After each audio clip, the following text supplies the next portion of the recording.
হেমলতার তীক্ষ্ণ দৃষ্টি তীরের ফলার মতো পদ্মজার গায়ে বিচ্ছে। সে কাপা স্বরে জানিয়ে দিল, শুটিং দলের একজন এসেছিল। হেমলতার ঠোঁট দুটো ক্ষেপে উঠল প্রচণ্ড আক্রোশে। পদ্মজা সবাইকে চেনে না, তাই তিনি পূর্ণাকে প্রশ্ন করেন, পূর্ণা, কে এসেছিল? পূর্ণা 2 সেকেন্ড ভাবল, এরপর নত মুখে বলল, কালো দেখতে যে, মিলন। পদ্মজা আর চোখে পূর্ণার দিকে তাকালো। তার ভয় হচ্ছে, মা যদি এখন বলে মিলন তো তার সামনেই ছিল, তখন কি হবে? পূর্ণা মিথ্যা বলল কেন? সত্য বললেই পারত। হেমলতা বিশ্বাস করেছেন নাকি করেননি, দৃষ্টি দেখে বোঝা গেল না।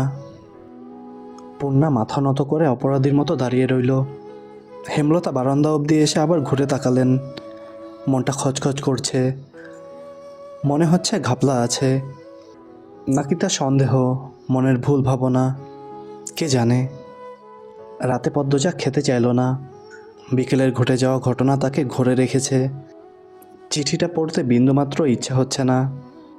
তবুও কেমন কেমন যেন অনুভূতি হচ্ছে, অচেনা অজানা অনুভূতি। পদ্মজার হাবভাব হেমলতার বিচক্ষণ দৃষ্টির অগোচরে পড়ল না। তিনি ঠিকই খেয়াল করেছেন, কিন্তু মেয়েরা স্বয়ং আল্লাহ ছাড়া অন্য সবার থেকে কথা লুকানোর ক্ষমতা নিয়ে যে জন্মায়, তা তো অস্বীকার করা যায় না। যেমন তিনি এই ক্ষমতা ভালো করেই রপ্ত করতে পেরেছেন। পদ্মজাকে জোর করে খাইয়ে দিলেন, কিন্তু কোনো প্রশ্ন করলেন না।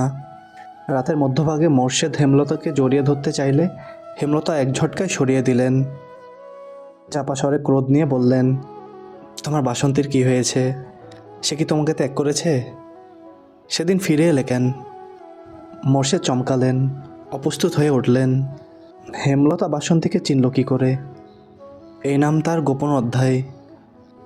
অবশ্য হেমলতার মতো মহিলা না জানলেই বোধহয় বেমানান লাগত। মোর্শেদ বিব্রত কণ্ঠে বললেন, হে আমারে কি ত্যাগ করব?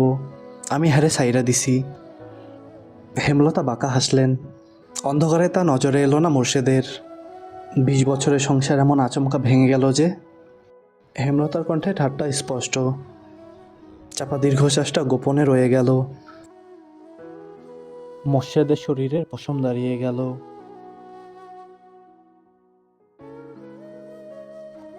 হেমলতা চোখের কোণে জল চিকচিক করে উঠল।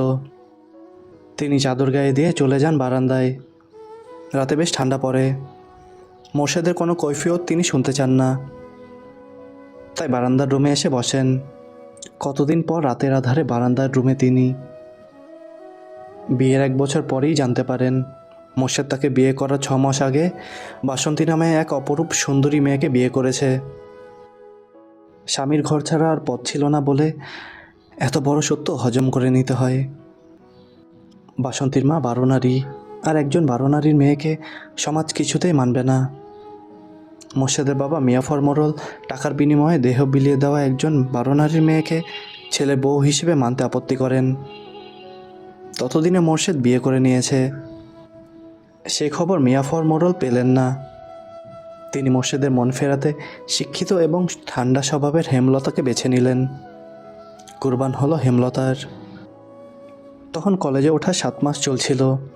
এরপর পড়াটাও আর এগোলো না। পূর্ণা পথে চিঠিটা পড়ার পরিকল্পনা করেছিল। পরের দিন সকাল সকাল স্কুলে রওনা হলো তারা। পূর্ণা পথে চিঠিটা পড়ার পরিকল্পনা করেছিল। পদ্মজা হতে দিল না। সে আনা 2টি মেয়ের হাতে কেউ চিঠি দেখে ফেললে ইজ্জত যাবে। পূর্ণা পদ্মজার প্রতি বিরক্ত বোধ করল। চিঠিটা তার কাছে। পথে নতুন করে পরিকল্পনা করল সে ক্লাসে বইয়ের চিপায় রেখে চিঠি পড়বে। তাও হলো না। পরপর 2 দিন কেটে গেল। সুযোগ পেলেও পদ্মজা পড়তে দিতে চাইতো না। সারাক্ষণ হাতে যান নিয়ে যেন থাকে। এই বুঝি মা এলো। সুযোগ দিলেও পদ্মজা সুযোগ দিতে চাইতো না। সারাক্ষণ বাপের যান গিয়ে যেন থাকে। এই প্রান্ত এবং প্রেমাকে নিয়ে। যদিও কয়েক মিনিটের পথ, দ্রুতই ফিরবেন। পদ্মজার চেয়ে পূর্ণার আগ্রহ বেশি। সে চিঠি খোলার অপেক্ষায় ছিল।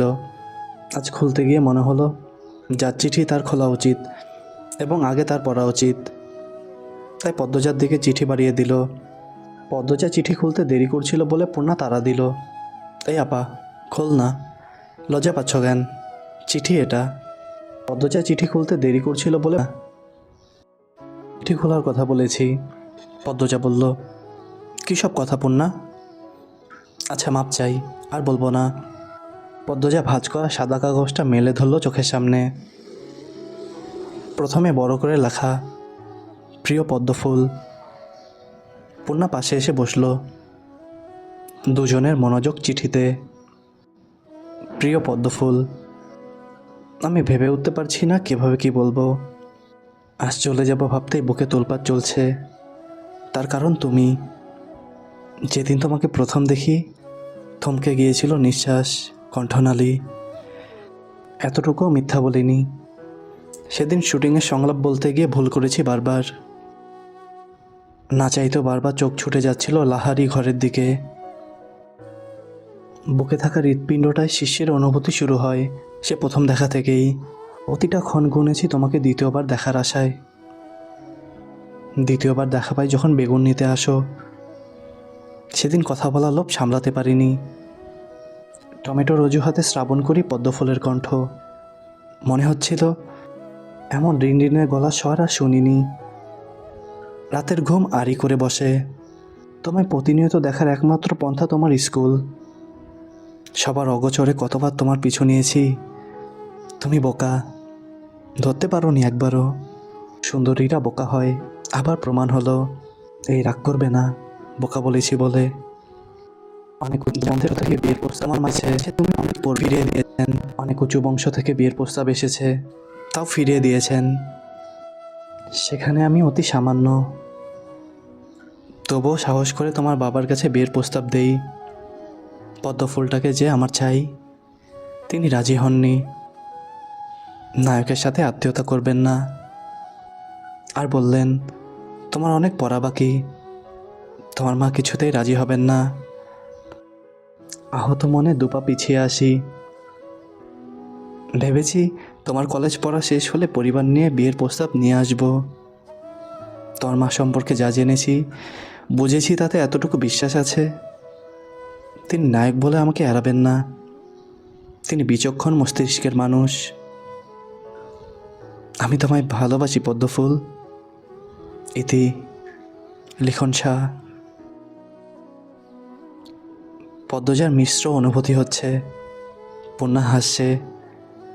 ভ্রু উঁচিয়ে পদ্মজাকে বলল, আপারে, লিখন ভাইয়ার সাথে তোমাকে যা মানাবে। কি সুন্দর করে লিখেছে। পদ্মজা লজ্জায় চোখ তুলতে পারছে না। পূর্ণা বলল, একদম বিয়ের প্রস্তাব দিয়ে দিয়েছে। আল্লাহ। আপা, তুমি কিন্তু বিয়ে করলে লিখন ভাইয়াকেই করবে, আর কিছু বলিস না। পদ্মজা মিনমিনিয়ে গলায় বলল। পূর্ণা শুনল না। সে অনবরত কথা বলে যাচ্ছে। আমার ভাবতে কী যে খুশি লাগছে আপা। নায়ক লিখন শাহ আমার বোনের প্রেমে হাবুডুবু খাচ্ছে। একদিন বিয়ে হবে। চুপ কর না। এই আপা, লিখন ভাইয়াকে ফেরত চিঠি দিবে না? পদ্মজা চোখ বড় করে তাকালো। অবাক স্বরে বলল, কিভাবে? ঠিকানা কই পাবো? আর আম্মা জানলে? না না। পূর্ণা আর কিছু বলতে পারল না। হেমলতার উপস্থিতি টের পেয়ে চুপ হয়ে গেল। পদ্মজা দ্রুত চিঠিটা ভাঁজ করে বালিশের তলায় রাখল। ভয়ে বুক ধুকপুক করছে।